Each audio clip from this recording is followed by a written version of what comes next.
In this video, we're going to talk about how we review our past year, 2020. And then I know you guys are going to want to stay into the video because we're going to talk about our new goals and our theme for 2021 and how we sort those achievements and goals out for the future. So let's begin by going back over and review our 2020 year.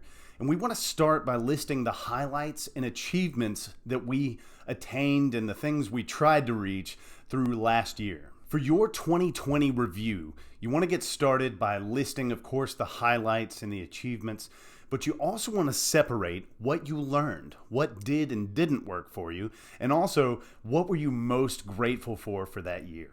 For the purpose of this video, I'm not going to be answering those questions. I'm going to be going into 2021 and my plan and go into more detail about what I'm planning on doing, the theme, and all of that. So let's get started there. I always start out with a theme for my year.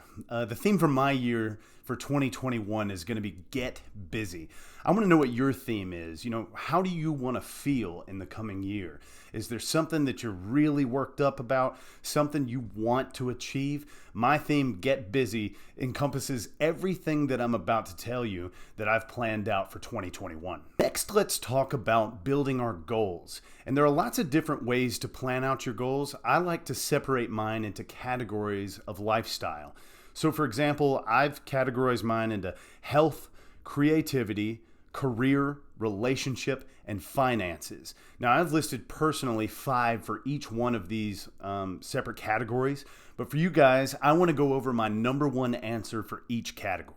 Keep in mind that your goals need to be flexible because things are going to change throughout the year and you're going to want to revisit these to decide whether or not they're still in line with who you want to be through the year. We're going to start with the first category, and that category is health. My number one listed for health is making more time for the gym and outdoor activities. I haven't used my gym membership in like 6 months, and I am definitely a health addict.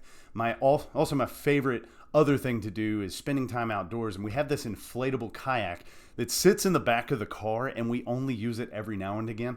And I'm hoping that we can make more time to use that like at least once or twice a week. Wouldn't that be fun? The second category in my group is creativity. And what I've listed under here is that I want to publish 100 YouTube videos this year. I think that this category is about spreading a bigger message for me. And creativity, for me, is making content for YouTube and overall expanding a message that talks about sobriety and addiction and how we deal with that in life. And that's going to include building a better channel for you guys. And then, of course, upgrading certain things. We've done that with a mic and some lighting, but we also want a backdrop and other things. And it just is a great hobby for me to have through the year because I feel like I'm being a more involved person with my addiction process and sobriety. And I can't wait to spread a bigger message with you guys and share more content about that. Now, the next category I'm super excited about, and that's my career. Now, I've had the same job for a couple of years now, and I really enjoy doing what I do. I work in granite, just so you know. I build countertops and stuff, but I learn something new every year, and I'm hoping that career-wise, I can learn something new. I can, of course, increase my income coming home, and then I'm really excited to try to further my education in sobriety by getting certified as a peer support specialist. Not because I want to hear myself talk more, we all know I like to do that, but because I want to learn to listen better to people and their problems and how to help them get further in their sobriety. Next category is relationships. And of course, with family and friends, I'm excited to be more involved in the lives of the people around me. But I also have a number one goal, and that's maybe taking some things to the next level with the blonde that lives here, Corey. But that's going to be saved for another video. I love you too. The last category I have for myself is finance. And I have 2 specific goals in mind for this coming year. And one of those is to increase my savings rate by 50% of my take-home pay.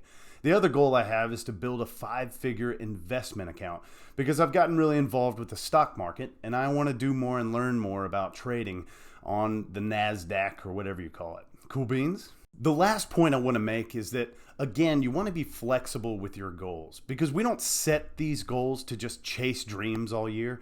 We set these goals to start focusing, get our focus in line with who we want to be this year into our next chapter of life.